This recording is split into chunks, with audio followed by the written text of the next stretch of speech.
Assalamualaikum warahmatullahi wabarakatuh. Allahu Akbar. Allahu Akbar. Allahu Akbar.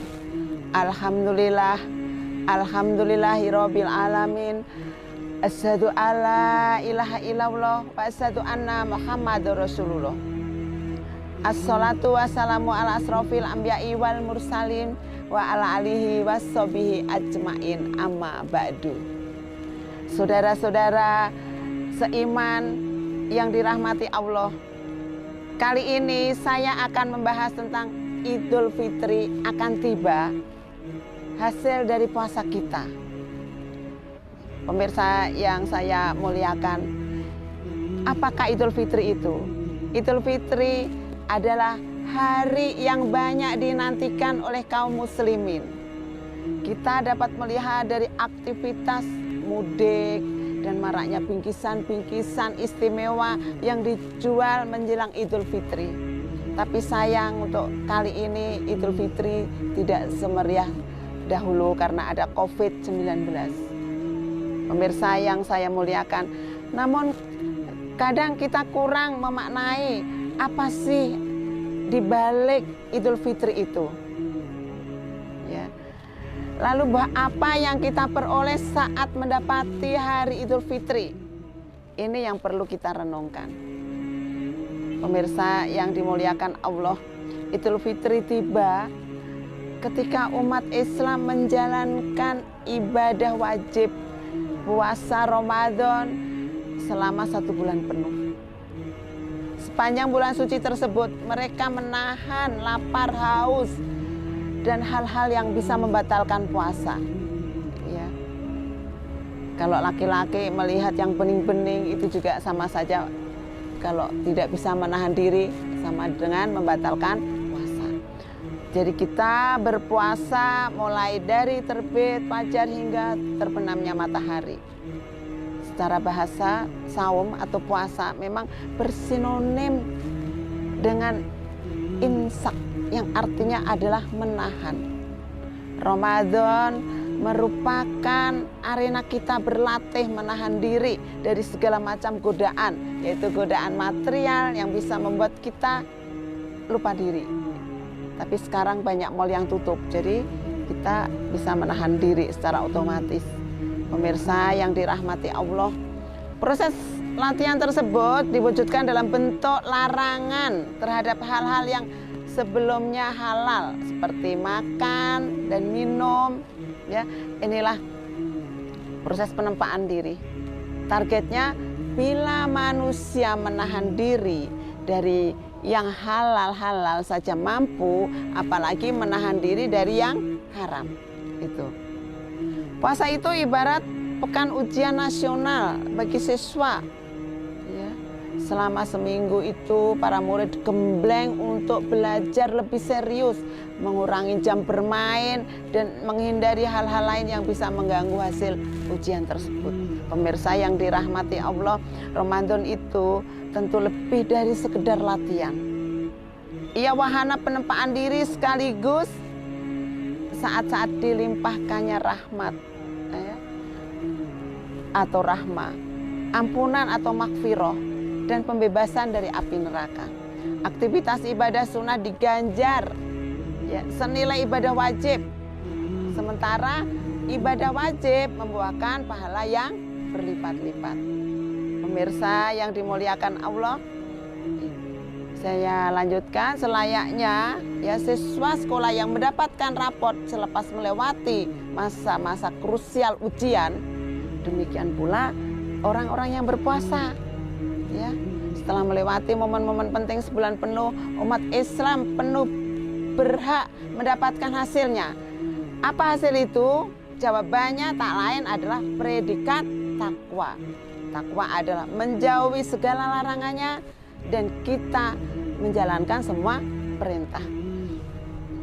Sebagaimana terdapat di Al-Baqarah ayat 183. Hai orang-orang yang beriman, diwajibkan atas kamu berpuasa sebagaimana diwajibkan atas orang-orang sebelum kamu agar kamu bertakwa. Itu saya lanjutkan. Takwa merupakan standar paling tinggi tingkatannya.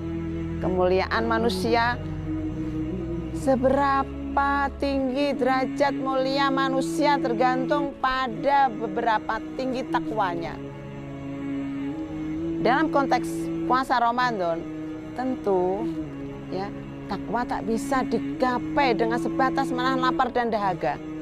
Ada yang lebih substansial lagi yang perlu ditahan, yakni tergantungnya manusia kepada hal-hal selain Allah, termasuk hawa nafsu. Ya.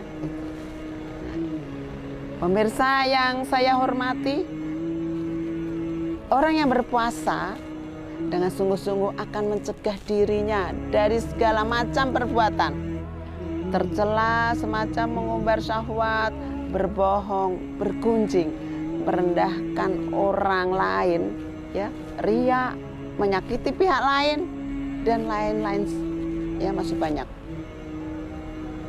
Pemirsa yang saya muliakan, tanpa itu puasa kita mungkin sah secara fikih, tetapi belum tentu berharga di mata Allah, ya, di mata Allah Subhanahu wa Ta'ala. Dalam hadis riwayat Imam Ahmad, Rasulullah sendiri pernah bersabda, yang artinya banyak orang yang berpuasa, ya, namun ia tidak mendapatkan apapun dari puasa itu selain rasa lapar saja. Karena apa? Karena bulan Ramadan akan selesai dalam beberapa hari ini. Ada sebaiknya saya memberikan kilas balik tentang keutamaan 10 malam terakhir di bulan Ramadan, sehingga kita bisa mengoptimalkan malam-malam akhir ini dengan kegiatan ibadah. Ya, tinggal berapa malam lagi. Sayang sekali kalau ini kita tidak optimalkan, ya. Mengapa kita harus mengoptimalkannya? Pemirsa yang dirahmati Allah, Rasulullah selalu mengingatkan kita akan perjuangan Asrul Awakir. Ya. Karena apa? 10 hari terakhir adalah hari-hari yang sangat istimewa, baik menurut Al-Quran ataupun Al-Hadis. Ada jaminan dari Allah Subhanahu wa Ta'ala bahwa yang menghidupkan malam Lailatul Qadar dengan tujuan terhindar dari azab neraka, maka Allah akan mengabulkan dan doa serta permintaan hambanya. Karena ketika kita berdoa, ya, dengan sungguh-sungguh, Allah pasti mengabulkan. Ya. Itu saya lanjutkan lagi. Rasul memberikan contoh langsung akan amalan 10 malam terakhir di bulan Ramadan, dengan contoh berupa amalan-amalan pada malam Lailatul Qadar, dengan senantiasa menghidupkan malamnya dengan zikir dan meminta ampun agar Allah menghapuskan dosa-dosa hambanya. Rasulullah melakukan hal itu semalam penuh untuk beriktikaf di masjid, serta dengan melakukan qiyamul lail. Pemirsa yang dirahmati Allah, adapun beberapa keutamaan qiyamul lail adalah, ya, Allah Subhanahu wa Ta'ala memberikan jaminan pahala dan ampunan Allah Subhanahu wa Ta'ala sebagaimana termaktub dalam hadis Rasul.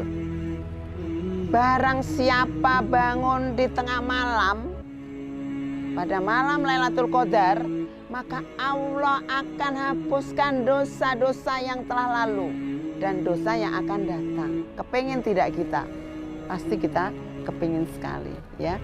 Allah akan berikan kekuatan iman dan kekuatan mental kepada hambanya yang telah menghidupkan malamnya di 10 terakhir bulan Ramadan. Ya, pemirsa, Allah akan meringankan beban-beban kita, beban dakwah, beban tugas dan amanah. Ya, inna sanulki alaika kaulan sakila. Ya, kita akan lebih mantap melangkah tanpa keraguan. Ya, Allah akan memberikan kedudukan yang sangat tinggi dan terpuji di sisinya dengan melaksanakan Qiyamul Lail. Ya, itu. Jadi seperti dalam hadis yang membahas contoh Rasul di malam Lailatul Qadar, sangat banyak di antaranya hadis sahih yang diriwayatkan oleh Imam Bukhari, Muslim, bahwa Rasulullah senantiasa mengencangkan ikat pinggang pada malam-malam terakhir bulan Ramadan, menghidupkan malamnya dengan ibadah kepada Allah dengan penuh kekusukan, ya, dan selalu membangunkan keluarganya dan mengajak keluarganya untuk menghidupkan 10 hari terakhir di bulan Ramadan, ya, beribadah menuju keridhaan dan surganya Allah Subhanahu wa Ta'ala. Nah, pemirsa yang saya muliakan, penilaian tertinggi yaitu amalan di malam terakhir bulan Ramadan, menjaga keikhlasan dan beribadah kepada Allah, meminta husnul khotimah kepada Allah di akhir hidup kita, dan bisa bertemu dengan Allah Subhanahu wa Ta'ala kelak di akhirat. Memiliki komitmen yang kuat agar kita memiliki keistiqomahan sampai akhir Ramadan dan mencapai derajat yang takwa. Pemirsa yang dirahmati Allah, di Asrul Awakir kita akan mendapatkan beberapa keuntungan, di antaranya mendidik diri untuk menjadi muslim ataupun muslimah yang lebih baik dan mengajar derajat takwa di sisi Allah Subhanahu wa Ta'ala.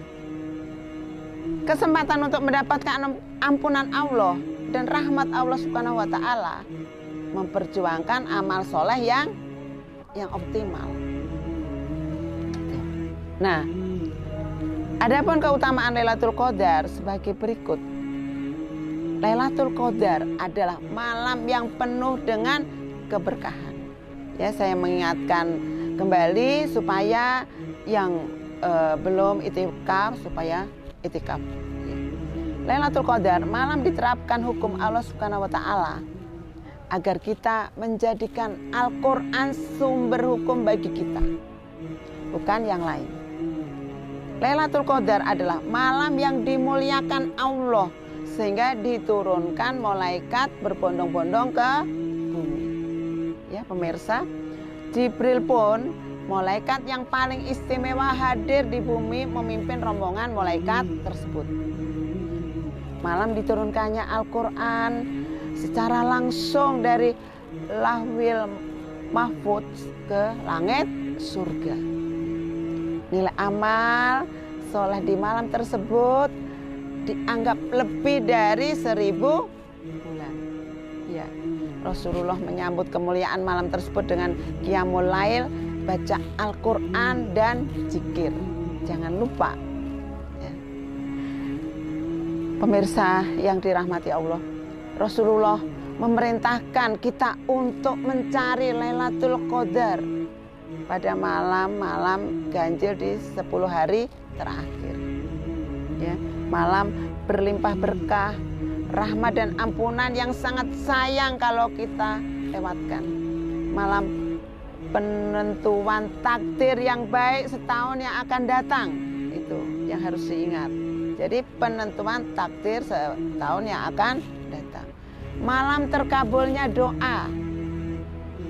Malaikat penuh sesak di bumi mendoakan dan memberikan salam kepada setiap hamba yang sedang berzikir, ya, ataupun beribadah kepada Allah hingga terbit fajar. Ya, subhanallah. Saya teruskan lagi. Lalu bagaimana kita menyiapkan untuk menjadi muslim yang kafah dan meraih takwa? Apa ciri-ciri orang yang bertakwa? Salah satu ayatnya terdapat dalam surat Al-Imran ayat 134. Allah berfirman, orang-orang yang menafkahkan hartanya pada saat senang dan pada saat susah, dan orang-orang yang menahan amarahnya dan memaafkan kesalahan orang. Allah menyukai orang-orang yang berbuat kebajikan itu, ya. Ayat tersebut memaparkan 3 sifat yang menjadi ciri orang bertakwa. Yang pertama, gemar menyedekahkan sebagian hartanya dalam kondisi senang ataupun sulit. Orang bertakwa tidak akan sibuk hanya memikirkan diri sendiri, ya. Ia mesti berjiwa sosial, menaruh empati kepada sesama, serta rela berkorban untuk orang lain dalam setiap keadaan. Ia tidak akan suka memberi kepada orang yang dicintainya,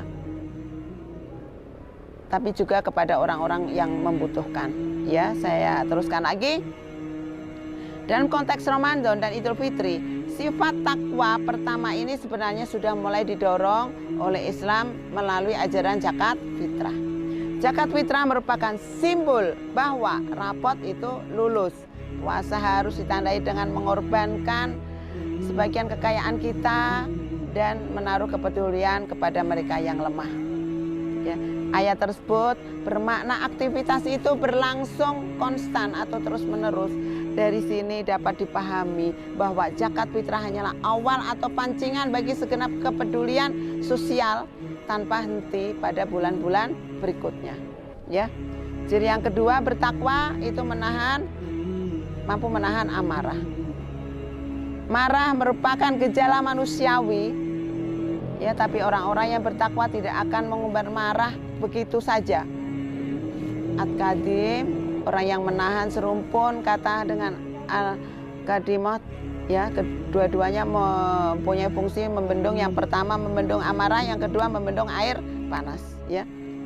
Selayaknya terima, seorang bertakwa itu mestinya mampu menyembunyikan panas di dadanya, sehingga orang-orang yang di sekitarnya tidak tahu bahwa ia itu sedang marah. Bisa jadi, ya, ia tetap marah, namun ketakwaan mencegahnya melampiaskan itu karena tahu mudarat yang bakal ditimbulkan. Ya, saya lanjutkan lagi.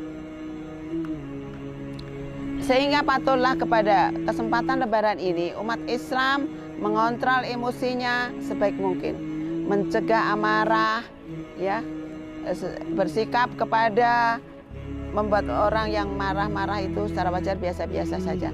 Ramadan semestinya telah melatih orang yang berlapang dada, bijak, ya, dan sejuk menghadapi situasi-situasi apapun. Saya lanjutkan lagi, ciri yang ketiga orang bertakwa adalah memaafkan kesalahan orang lain, ya. Sepanjang Ramadan umat Islam paling dianjurkan memperbanyak permohonan maaf kepada Allah, ya. Allahumma innaka afuwun tohibul afwa ta'fu ani, ya. Ya Tuhanku, sesungguhnya Engkau zat yang maha pengampun dan menyukai memberikan pengampunan kepada hambanya, maka ampunilah kesalahanku. Pemirsa, saya lanjutkan, kata maaf atau ampuni diulang 3 kali dalam kalimat tersebut, menunjukkan bahwa manusia memohon dengan sangat serius ampunan dari Allah Subhanahu wa Ta'ala. Memohon ampunan merupakan bukti kerendahan diri di hadapan Allah sebagai hamba yang banyak kesalahan dan tak suci. Pemirsa, saya lanjutkan lagi, cara inilah bila dipraktekkan dengan penuh penghayatan sebenarnya melatih orang selama Ramadan tentang pentingnya maaf.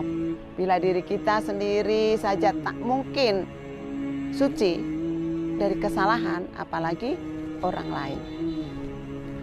Alasan apa yang kita berikan bila kita tidak mau memaafkan kesalahan orang lain? Merupakan suatu yang singkat namun bisa merasa sangat berat karena persoalan ego, gengsi, dan unsur-unsur nafsu lainnya, ya. Pemirsa yang dirahmati Allah, lalu amalan apa lagi yang kita lakukan untuk meningkatkan ibadah kita untuk mencapai ketakwaan?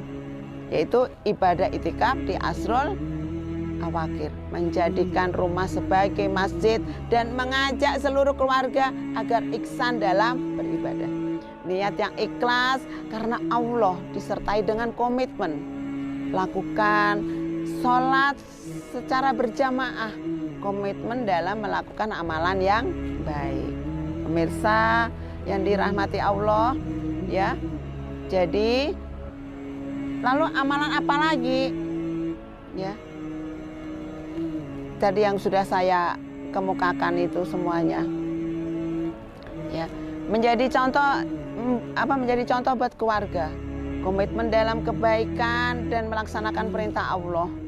Sholat berjamaah di awal waktu, menghidupkan malam-malam dengan amalan yang khusyuk, ya, menyibukkan diri dengan beribadah kepada Allah dan membuang kesia-siaan, ya. Saya lanjutkan lagi untuk berikutnya, yaitu memperoleh atau berjuang dengan ilmu kita, pandai memanfaatkan waktu, ya, pandai memanfaatkan waktu, terus banyak beribadah kepada Allah, ya. Nah, itu udah saya jelaskan satu persatu, ya.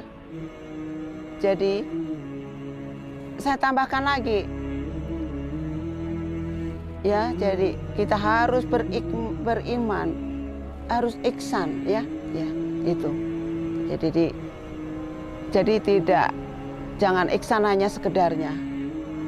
Menegaskan moto hidup, sibuk beramal untuk mendapatkan ridho Allah.